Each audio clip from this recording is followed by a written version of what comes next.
Pilipili huyu mzee leo atanijua, atajua ajui. Kwa nini unaweka pilipili namna hii?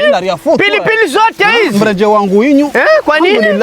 Kwa nini hakuna pilipili? Kwa nini? Mtu unafuga mapilipili anakuwa mikubwa. Wa barabara uwe. Samee. Kubidoga mama mino minani uwe.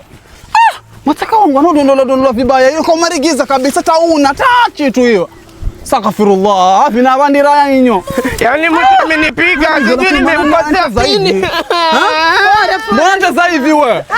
Wewe amenipiga bila sababu. Mzee Titika twashimia. Enda mtu tafadhali. Nataka na mwanangu. Imagine nimekuja nimemwambia mimi natoka Mombasa kwa Hassan Ali Joho, unaanza kunipiga kwa nini? Mwanangu ni Mswahili sana.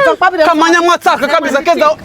Jibu mwataka na konde yangu. Ya mwataka umpesa. Kwa nini? Wa mwataka wazibanda wenye mara. Mimi kila siku na mwagira maji. Iro konde rikale nkonde. Iro konde chiropiga mwanangu kenda mona na. Ndani. Mbandike mabwindige nugamanga iko gagwira mwiro. Ndi wamreza kwangu mnaona mataka. Unasemaje? Tamwaza kubanda mwataka.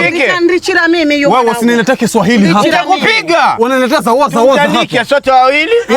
Wewe. Riche mwanangu. Na mwanao ndivyo Ndio mumbula. Riche. Kwa nini unaletea watu? Unajua watu? Wewe unijue vizuri wewe. Nakugaruza bata. Namgaruza bata yu mwanao. Ndio garuza bata, garuza ngapi hapo msaiva.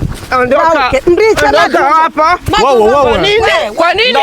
Hicho usirereke sina wangu na kwamba rakonde chiropiga mwanangu kale nkonde. Ndaniona. Kunda nienda rorosi wewe. Wacha kunitisha hapa. Na kwamba tupumbuyo. Shipao. Wabara hivyo tu. Na unanitaka mimi na manya wazo unanitaka uwe. Uwe kama zoni.